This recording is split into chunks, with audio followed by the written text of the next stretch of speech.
Hello and welcome back. I hope you're ready for another episode of Tales from Helheim.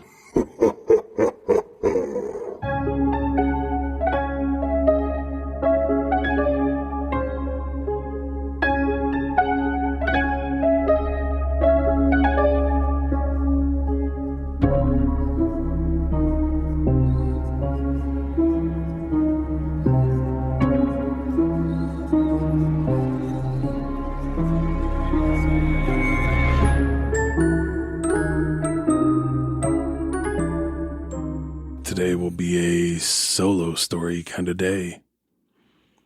I was around 5 or 6 at the time, and we were moving to a different province. We didn't have a place yet, so we were staying at a nearby shelter while looking for one. I forget where the shelter was, but we were told it had been transformed into a shelter after someone decided to make use of the abandoned building. We were told it was half of an institution or something years and years before I was even born. Anyway, we had a strange room. I'd say it was about 8 by 9 foot room with a heavy metal door and 2 bunk beds, one on either side of the room.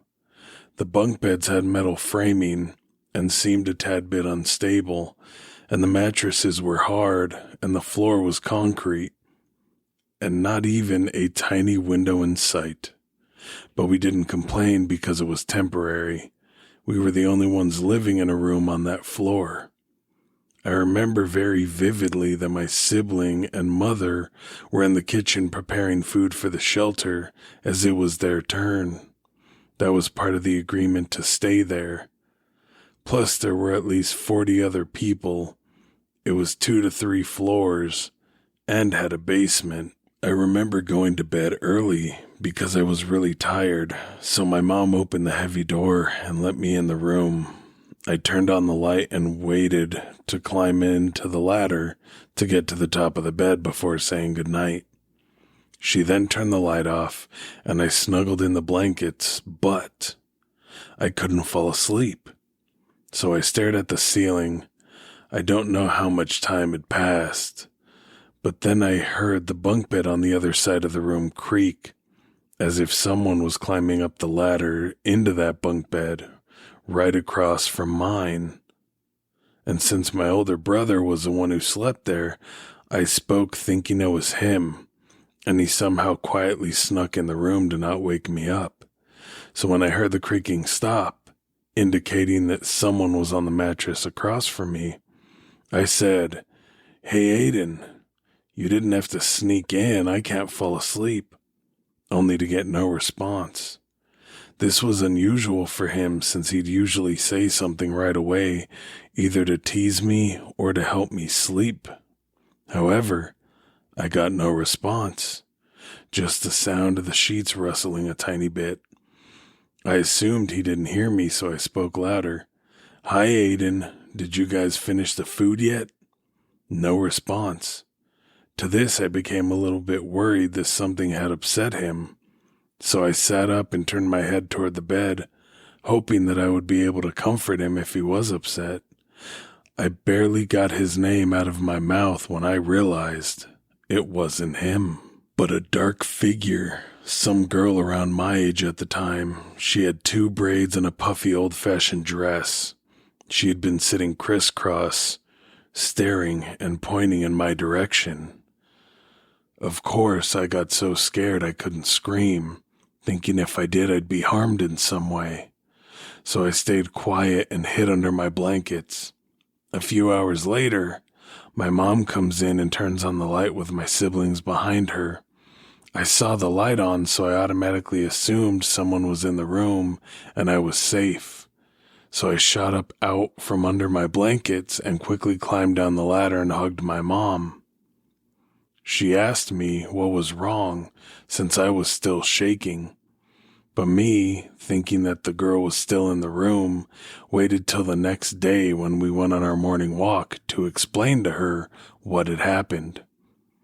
After explaining what had happened, how I couldn't sleep, and heard someone go on the bunk bed across from me thinking it was my older brother, and then seeing the girl with braids and a puffy dress that was just a pitch black figure.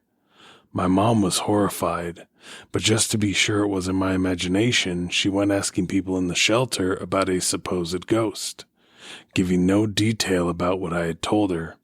This lady we'll call Courtney told my mom, yes, there is a spirit roaming, and it takes the form of a girl and has 2 braids and an old-fashioned dress. She used to visit me every night, but suddenly stopped when you guys moved in. We were the only children in the shelter, so that might have been the reason. I don't know. My mom replied to Courtney, well, my daughter saw someone with that exact description you just gave me, and at first I thought it was just her imagination or something like that. Anyway, Courtney then walked away. Things were pretty quiet after that.